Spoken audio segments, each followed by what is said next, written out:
Cooking healthy meals for the entire family can be a struggle, not to mention real expensive. Well, have no fear. Here to share a few favorites from her new book, 100 Days of Real Food on a Budget. Please welcome mom, blogger, and New York Times best-selling author, Lisa Leake. Welcome, Lisa. Thank you. Welcome. So, sounds like a very cool book. What was the goal?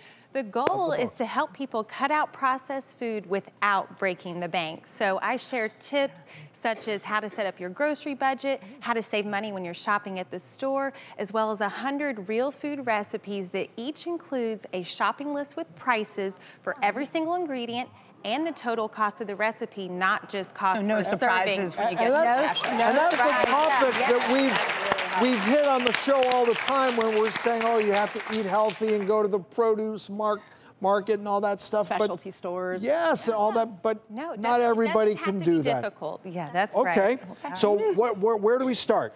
Well, I have 3 real food recipes to share with you today, and every single one of these costs less to make yourself compared to buying them already prepackaged at the store, and not to mention it's better for you. So first, we have these lemon and feta quinoa cakes. They're so easy to make. All you do is mix together cooked quinoa with lemon and eggs and parsley and feta cheese, of course, and you just form them into cakes and cook them in a skillet on the stove until they're brown and crispy just like this. They're great as a snack or a side item, or I love to put them over a bed of lettuce for lunch. And the cost per serving works out to $1.60, which would save you about $2 per cake buying these prepackaged at the store. Really good. You like it? Okay, good. Love that price. Dr. Nita, did you try your quinoa patty? You know I did. Good. No, I did. Isn't it good? Yeah. Yes, and next we have a cheesy eggplant bake. This is so easy to make. You just chop up the eggplant into bite-sized pieces, cook it in a skillet, and then you combine it in a baking dish with your favorite marinara sauce and some mozzarella and Parmesan cheese.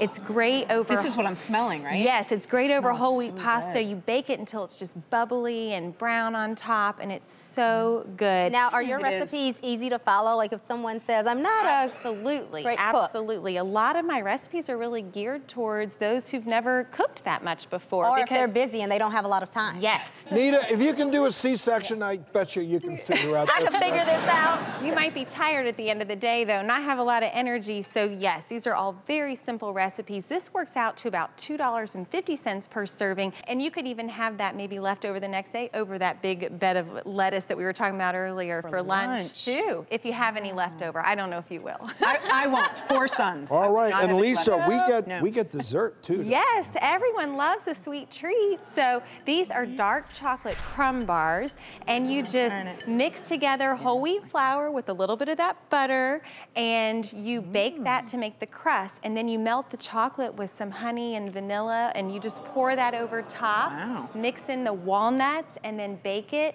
And this is less than $1 per serving. If you were going to buy something pre-packaged like this from the store, it would be at least twice as much. So and this is delicious. Not as good. Really is. So good. I mean, it would not be as good. Yeah. It's better. Yeah, I think what Dr. Ordon is trying to ask you is, will you be his chef? Are you busy? Yes. Yeah.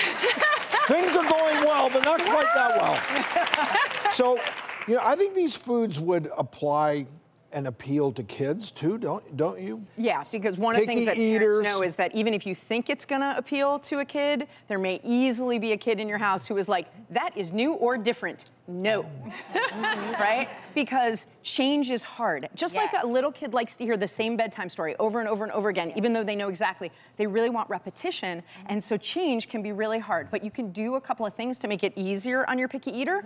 One of the things, like here, we have 3 different kinds of foods on our plate. We often do that at a meal, so I always suggest to parents to give 2 that child, they're acceptable to that child, they are tasty, and 1 that's gonna be a mystery. And then you don't have to argue. You just say, if you'd like seconds on one of the things you like, you have to try the new thing. And if they say no, it's okay, but then they don't get seconds on the things. And usually after a while, if you say, hey, it's really brave to try a new thing, I know that's hard, that when we use those words like point out when a child's being brave, not when they're being picky, then they wanna be more brave. I agree, yeah. Good. All right, Lisa, thank you so much. Really delicious food. Every audience is going home with a copy of Lisa's new book, 100 Days of Real Food on a Budget. This is good stuff.